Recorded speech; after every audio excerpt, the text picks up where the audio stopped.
Ang susunod na programa ay rated PG. Patnubay at gabay ng magulang ay kailangan sa mga batang manonood.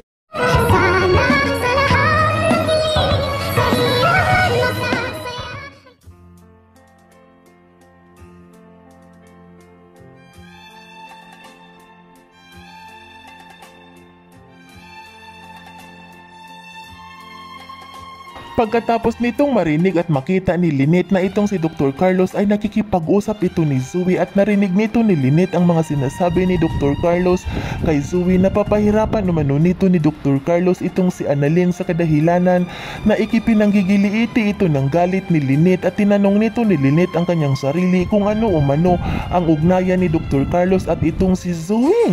At dito agad naman din itong naisipan ni Lynette na kailangan umano nitong malaman ni Lynette ang katotohanan kung kaya't agad nitong binantayan ni Lynette itong si Dr. Carlos at dito pagkatapos nitong mag-usap ni Dr. Carlos at ni Zoe ay dali-dali itong iniwanan ni Zoe itong si Dr. Carlos at nang pagbalik nito ni Zoe ay may bitbit na itong bag nitong inaya ni Zoe itong si Dr. Carlos na umalis na umano sila dahil nagaantay na umano ang kanyang mami sa kadahilanan na dali-dali naman din itong sinundan ni Lynette ang dalawa itong si Dr. Carlos at itong si Zoe at dito kinabulagta nga nito ni Lynette ng kanyang makita na nakikipagkita itong si Zoe at si Dr. Carlos kay Moira at nag-uusap itong tatlo kung kaya't agad naman din itong nilapitan ni Lynette upang malaman kung ano umano ang kanilang pinag-uusapan at dito agad naman din itong nagsalita itong si Moira na kailangan umano nitong tulungan ni Dr. Carlos itong si Moira at hindi lang umano itong si Moira at pati pa umano ang kanilang anak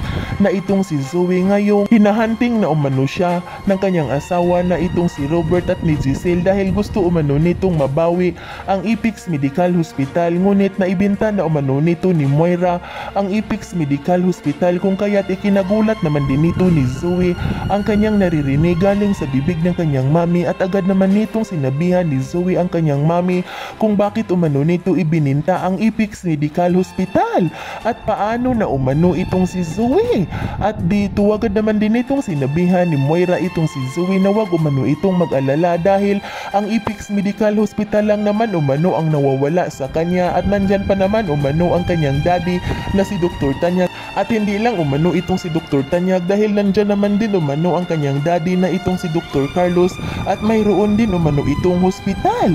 Sa kadahilanan na ikinagulat naman din ito ni Dr. Carlos ang kanyang naririnig galing sa bibig ni Moira at dito agad naman din itong sinabihan ni Moira itong si Dr. Carlos at si Zoe na kailangan umano silang magtulungan at kailangan umano nitong gumawa ng paraan itong si Zoe na sa kanya umano ipapamana ang Ipix Medical Hospital at hindi umano ito ipapamana kay Annalyn. Samantala habang pinagmamasdan nito ni Lynette itong tatlo itong si Zoe, si Dr. Tanyag at itong si Moira ay unti-unti nitong nilalapitan ni Lynette itong tatlo sa kadahilanan na narinig nito ni Lynette ang mga sinasabi ni Moira na kailangan umano itong gumawa ng paraan itong si Zoe na mapasa kanya umano ang Ipix Medical Hospital at hindi umano ito mapunta kay Annalyn. Yan ay ating aabangan sa susunod pa na pangyayari sa kaganapang ito ng abot kamay na pangarap. Huwag mong kalimutang isubscribe at i-hit ang notification bell ng aking channel.